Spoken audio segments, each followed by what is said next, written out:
Hello, welcome to the series of trainings, The Laws of the Universe. Number 3, today we're going to talk about the law of cause and effect.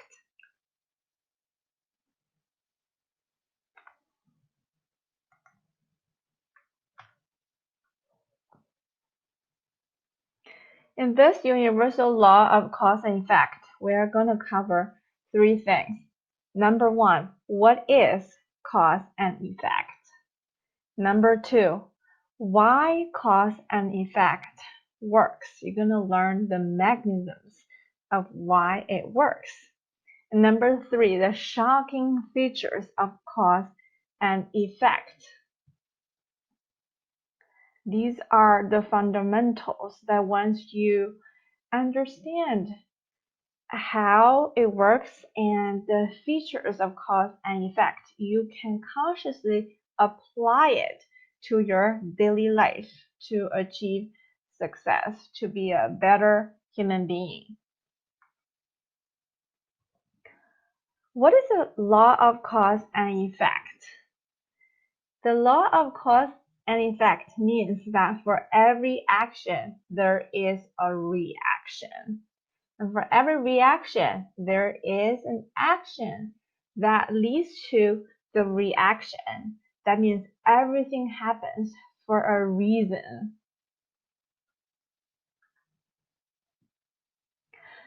This is a universal law. Some of the examples of the cause and effect are, for example, excessive rain causes flooding. So the cause here is excessive rain and the effect is flooding. The second example is very simple and is visual. When you drop a bouncing ball on the floor, it bounces back. So the cause is you dropping the ball, and the effect is that it bounces back. So it's bound to happen. You see, that's the cause and effect. With the effect, there's this cause leading to that effect. And the third example is smoking cigarette causes increased risk in lung cancer. So obviously, we all know these things. Maybe we didn't put the things in the context of cause and effect. But if you observe everything in nature, everything that happens in our life, every circumstance, you will realize that there's cause and effect at play. The second point I want to make clear is why the law of cause and effect works. This is super important. It involves some profound wisdom here. And once you understand, you can apply the knowledge more consciously. The reason why the law of cause and effect works, the fundamental thing you need to understand is that higher intelligence permeates everything. So everything is permeated, is being enveloped by higher intelligence. This everything, I mean everything. I mean objects. I mean the human body. It's all being penetrated by higher intelligence, which I'm going to explain soon. And the second reason for the cause and effect works is that everything is connected.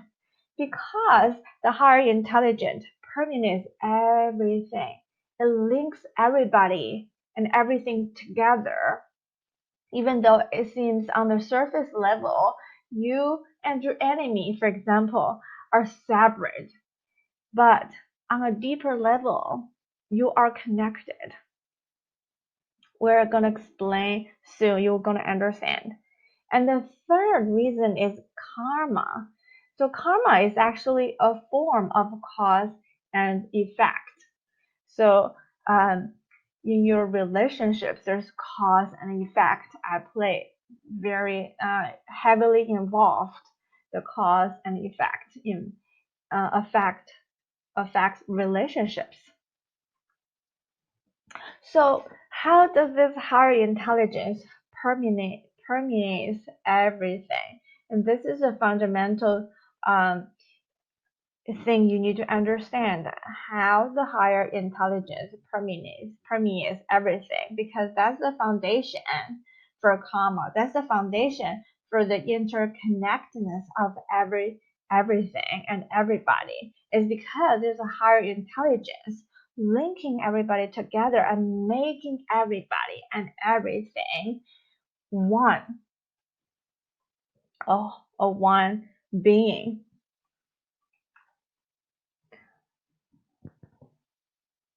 It seems that we are separated from other things. We're separated from the table, from the chair, from the bowl, from the light, the curtain. It seems like we are separated from other things. And besides air, there's an invisible energy that's bonding everything together. We're not going to talk about, how this invisible energy bonding everything together in this slide. We're going to talk about how we have the perception of separation. Here is an example of a woman running, and all surrounding her is air. The air is surrounding her, and she's running from a point A to point B, for example, in this case. So if we as humans don't breathe, air will not go into our system, right? So that's our breathing takes the air in. But if we're not breathing, the air will not just go through our skin into our body. So we are separated from that air. So when the runner here running from point A to point B, she's navigating within the air. So her body takes up some space. And where her body is, her body has to push the air molecules out of the way in order to move forward. Of course, this is very easy, very simple process. You don't need a lot of force to push the air away as you walk forward, as you run forward. Here's something very visual for you to imagine as well. Imagine a child playing in a room full of these type of colorful plastic balls. If the child moves from point A to point B, she has to push the balls away. The ball does not get into her body and being carried with her. So that's what I mean when you run or your relationship with the air around you. If you don't breathe in the air through your breathing mechanism, you are actually pushing the air away as you move forward, just as a child walking in a room full of balls has to push away the ball.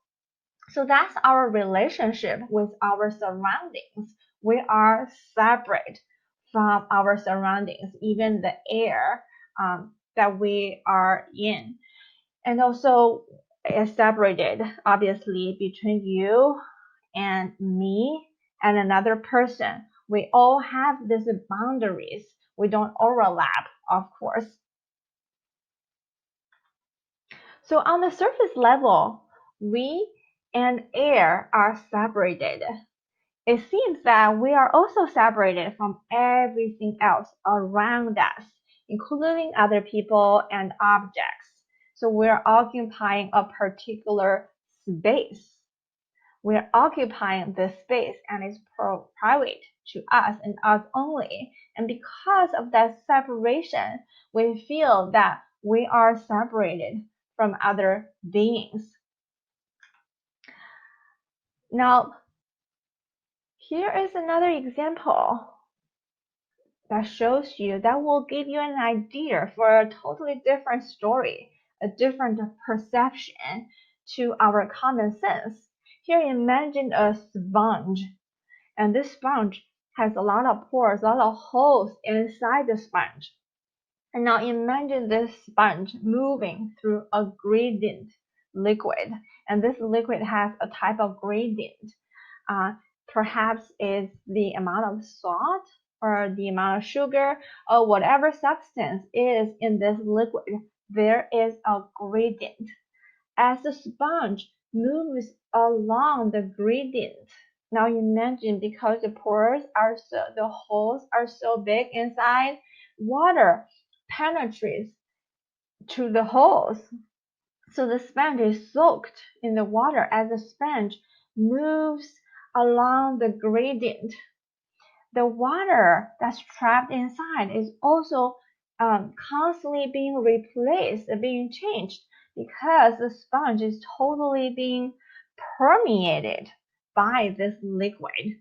This is different than a person moving in a room full of the plastic bowls. This is totally different story, because in this case, the sponge is totally and completely being permeated. So that's the idea I want to carry with you, is being permeated by the liquid in this case.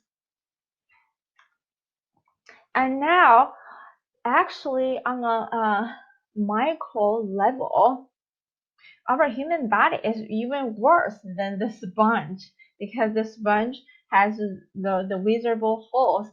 However, in the human body, over 99.999% is empty space based on quantum physics. So scientists have been studying matter for hundreds of years, maybe much longer. As long as human history existed, we've been always interested in physical matter and studying the laws of nature. And when scientists break down matter to smaller chunks, eventually they found out that there's a fundamental building block of matter, and that is atom, showing on the right. So when they further studied the structure of atom, they realized that atom has a positive core. A core is the particle carrying a positive charge, and then surrounding the core is the nucleus. They are circling around the core.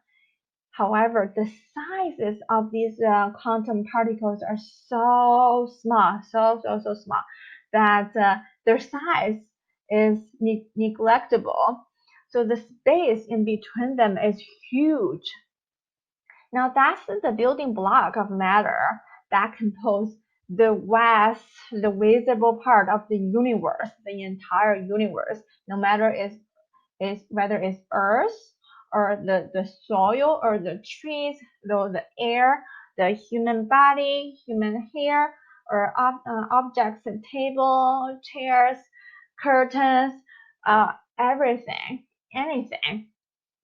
When it's further breaking down to the smallest building block of matter, it turns out that 99.999% is empty space. Now that means when you eliminate the empty space within the atoms, the entire human body can be shrunk to the size that can stand on the tip of a needle. So that's really how much stuff there is in the human body. And other things included the entire visible universe, when condensed, when all the empty space within matter is eliminated, the entire visible universe can be shrunk down to fit into a football stadium. We're talking about the entire visible universe here. That's how much matter there is. So the human body, in this sense, the human body is worse than the sponge. We are all composed of holes inside of us. There's not much matter. Now, because that's the nature of matter that's being studied by scientists in the most advanced by the most advanced technologies by the most brilliant minds from history like Albert Einstein. So scientists realize that matter is vastly empty space. Now let's go back to our sponge model. As a sponge navigating through a form of liquid, that liquid entirely permeates the sponge. Now the human body, like I said, is worse than the sponge. There's not much matter inside. It's all empty space. Even though our physical senses could not sense that empty space because of the setup of the limitations of human perception. But in essence, everything is energy. And now you can imagine that beyond the air, there's a form of higher intelligence, just like the liquid can permeate through the sponge. This higher intelligence permeates through everything. The human body, the table, the chair you're sitting on, the curtain, the floor, the house, the earth, everything. The higher intelligence is much finer energy that permeates through every single thing. So even a vacuum means there's no air molecules. It's still full of this higher intelligence, of this, you can think of it as a thinking substance. It's a substance that's always there, even in vacuum. So that's how this higher intelligence permeates everything. There's no boundary to this higher intelligence. The human skin is not a boundary. So that's what I mean. Because of the existence of this higher intelligence bathing, permeating everything, it links everything together. There is no boundaries. And your thought, your intentions, to the higher intelligence, there is no secret. It's out in the open. It goes out and cause and effect. Let's go down the next one. So this is a fundamental for us to understand why cause and effect works, is that there's higher intelligence linking everything together. It's like a giant ocean. And your thoughts, your emotions, and your actions affects every other human being. And that's how it works.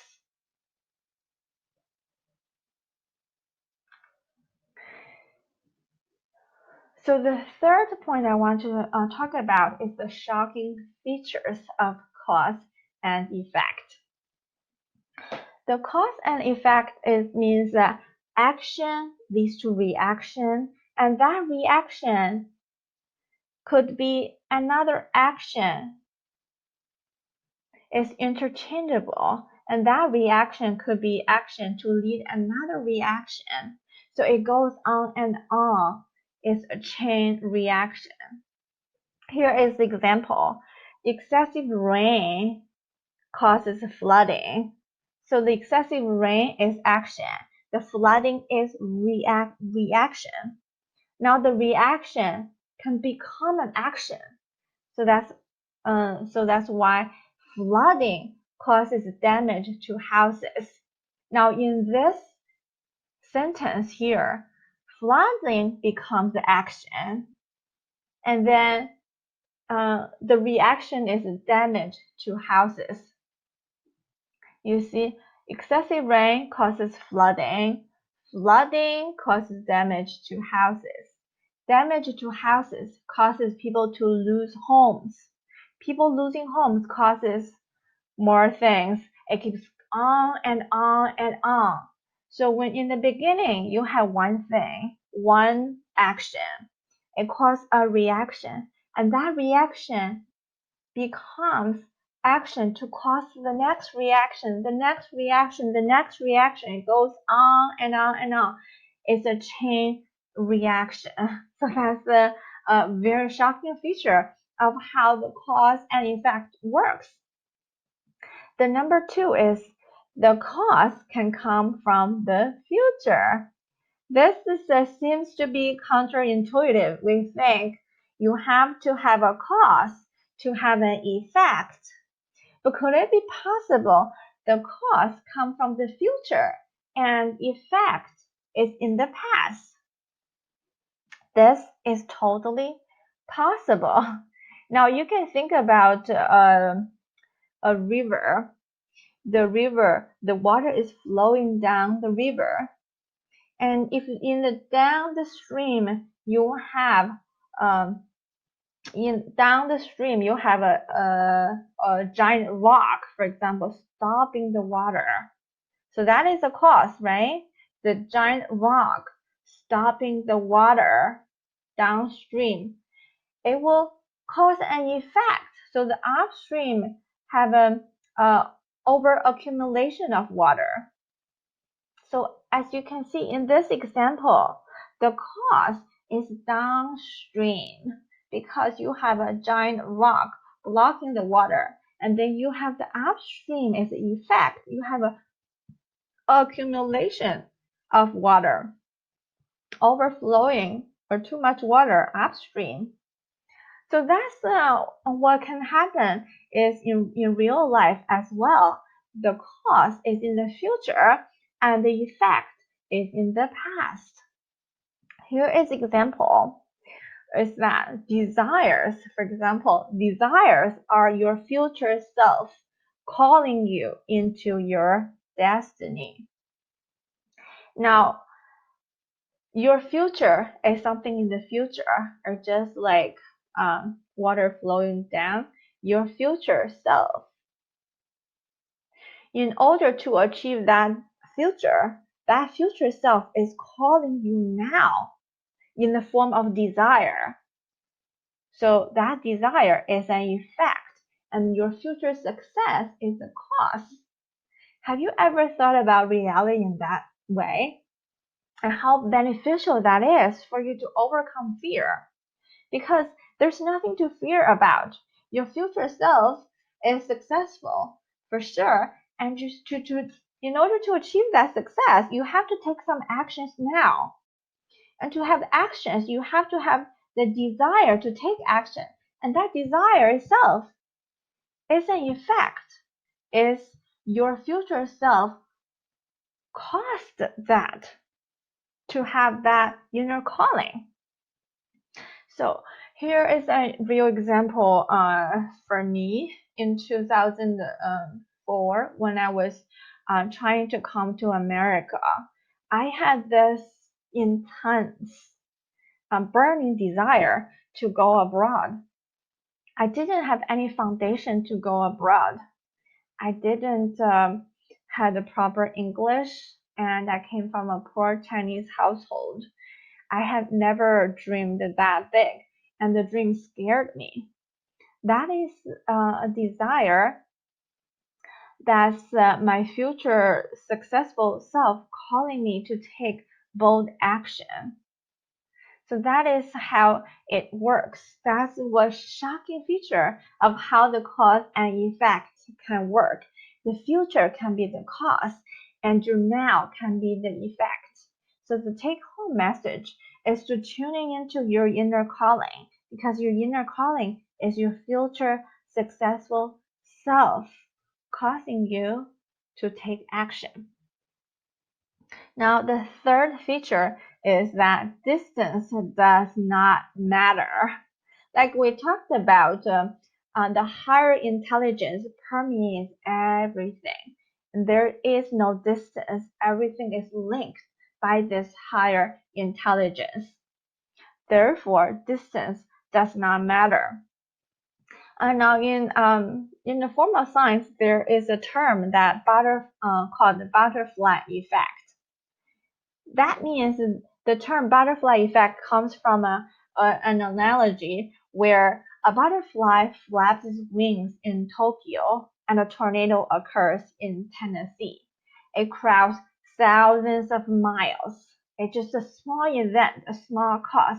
A butterfly flaps its wings, and then there's a tornado thousands of miles away from the the cause. So the cause and effect are thousands of miles. So the distance does not matter. If you think about the news and how global fear is transferred, distance does not really matter. If it's a massacre or shooting, let's say in a small village in a foreign country, that small message can affect the global emotions, the emotions of people all over the world. That's exactly shown are examples of distance does not matter when it comes to cause and effect. And the fourth shocking feature of cause and effect is that action and reaction may not have obvious link. So you may not be able to tell which action caused a reaction because there may not be a very obvious link. Here's the example. Let's say you are a very, very kind person and you donated money to a beggar. So you, out of this compassion, you are helping another being, not for any selfish reasons. You never thought this is gonna, cause a reaction or anything. However, soon you are promoted at work. So this may not seem to be linked at all, but it's a cause and effect. Sometimes they don't have obvious links. It's not as obvious as the rain causing the blood. The rain causing the flood. So this is like karma. This is how karma really works. Is there may not be obvious link. When you show compassion to one being, the reward to you may come from a totally different person. So that's how the cause and effect really works. The four shocking features. Number one, the action lead to reaction, and that reaction can turn into action, further generating reaction. It goes on and on. It's a chain reaction. Cause can come your future. Your desires are your future self calling you into your destiny, into your life purpose, into your success journey. And distance does not matter. It can affect, create a massive effect globally, even something is happening locally. An action and reaction may not have obvious link. Those are the features of cause and effect. To recap what we covered today is number one, what is cause and effect? We also covered why cause and effect works. We dive deep into how higher intelligence permeates everything, and that's the foundation for cause and effect. And because of the higher intelligence permeating everything and everybody, linking everything and everybody, we have those four shocking features of cause and effect.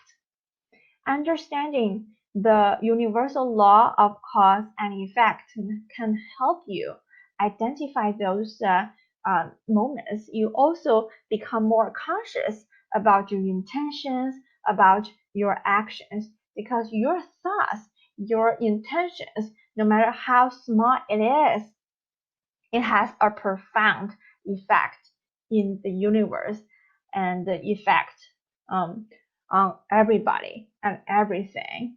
We are like a particle in a giant ocean, and every thought is like a vibration broadcasting into this ocean.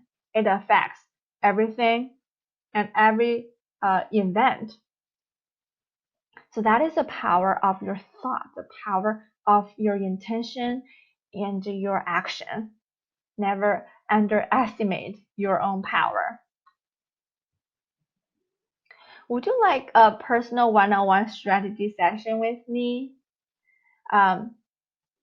Would you like to live your life or build your business according to universal laws and really dive deep into figuring out where you are right now and what exactly you want to achieve and how to make it happen in the fastest way possible, also in alignment with the universal laws? If this is something what you want to do, I can help you with your life or business. Now visit suemazzano.com/consultation. Fill out the application and let's schedule a one-on-one session so that I can help you better understand. I can help you get clarity in your life and in your business, and together we'll build a step-by-step plan to get there.